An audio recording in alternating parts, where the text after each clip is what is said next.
Hello বন্ধুরা, কি ত্রেস cooking কর্নারে রেসিপিটা দেখে একটু অবাক হচ্ছ তো? এটা কি বলো তো? এটা প্রন গোল্ডেন ফ্রাই।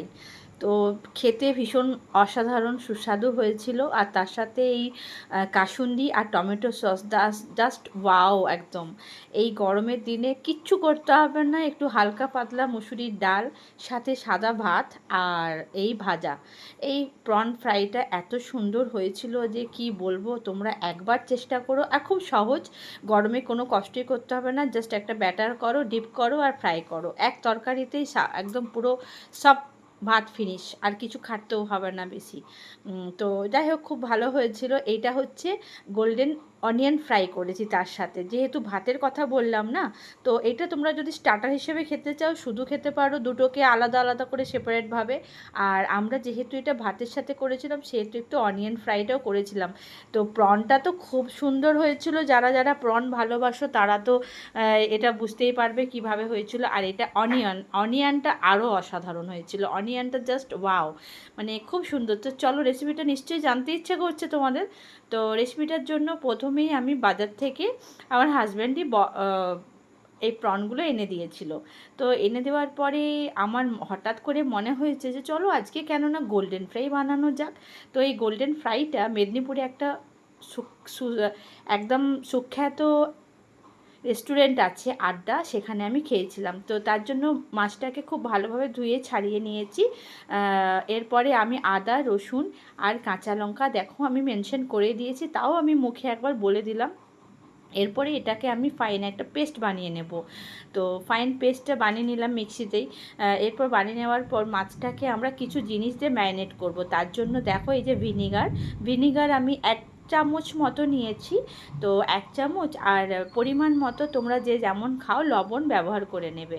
তো দিয়ে ভালো করে এই লবণ আর ভিনিগার আর একটু আদা রসুনের যে ফাইন পেস্ট ছিল ওই পেস্টটা দিয়ে মাছটাকে খুব ভালোভাবে ম্যারিনেট করে কিছুক্ষণের জন্য তোমরা রেখে দেবে।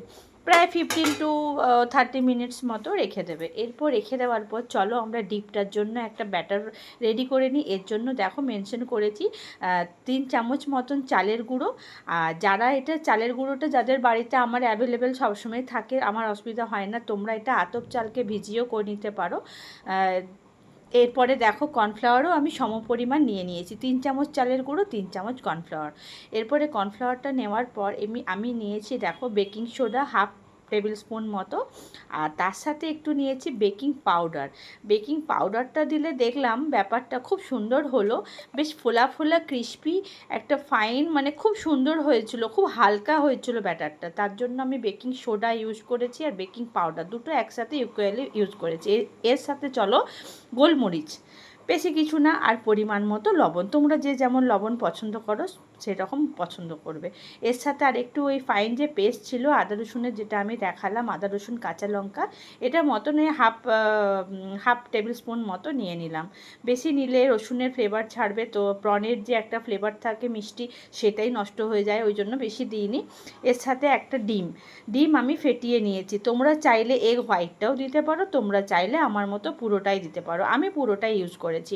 তাহলে আমার এর সাথে কি হলো, অল্প পরিমাণ জল দিলেই ব্যাটারটা ব্লেন্ড হয়ে যায় খুব সুন্দরভাবে। আর তোমরা যারা এই এগ হোয়াইটটাই নেবে, তো তারা আরেকটু পরিমাণ জল দেবে, তাহলে ব্যাটারটা দেখো এটা একদম পুরো পেস্টটা খুব সুন্দর ব্লেন্ড হয়ে গেছে। আর এই যে সাদা তেল দিচ্ছি, এর আগে আমি ফ্রাই করে নিয়েছি কিছুক্ষণ, তো কিছুগুলো, তার জন্য আমি সাদা তেল আর একটু অ্যাড করে নিচ্ছি। তো তোমরা চাইলে আরও একটু ডিপ ফ্রাইও করে নিতে পারো, এর জন্য তোমরা একটু নেবে। আর দেখো বেশ লম্বা লম্বা করে একদম যতটা পারবে ঝরিয়ে নেবে ব্যাটার, তারপরে তেলের মধ্যে ছাড়বে, আবার ডিপ করবে, আবার ঝরিয়ে নিয়ে আবার ডিপ ফ্রাই করবে।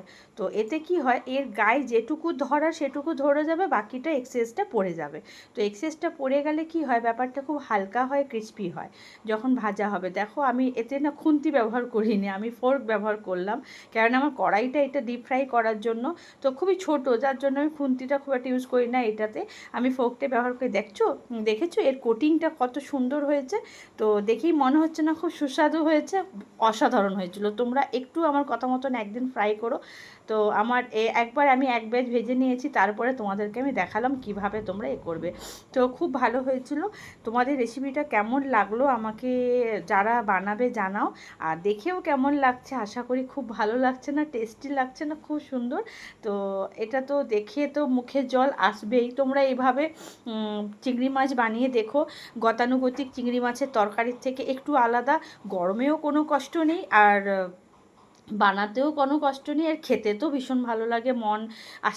8 থেকে 80 সব বয়সের মানুষরাই এটা পছন্দ করে, আর আমার বাড়িতেও তাই হয়েছে। আর দেখো সাথে গোল্ডেন অনিয়ন ফ্রাইটা, এটা ভীষণ ভালো হয়েছিল খেতে। আমি বলবো তোমরা এইটা একটু তার সাথে সাজেস্ট করো। আচ্ছা, আমি রান্নাগুলো যে দিচ্ছি তোমাদের কেমন লাগছে আমাকে একটু কমেন্ট করে জানাবে। আর ভালো লাগলে একটা তো লাইক আমি চাইতেই পারি তোমাদের কাছ থেকে। তো লাইক দেবে, সাবস্ক্রাইব করবে যদি ভালো লাগে। আরও নতুন নতুন রান্না তো আমার স্টক আছে, বাস আমি সময়ের অভাবে জাস্ট পোস্ট করতে একটু লেট হয়ে যায়। তো তোমরা যারা আমার সাথে থাকো, আমি জানি তোমরা খুব ভালোবাসো। Thank you.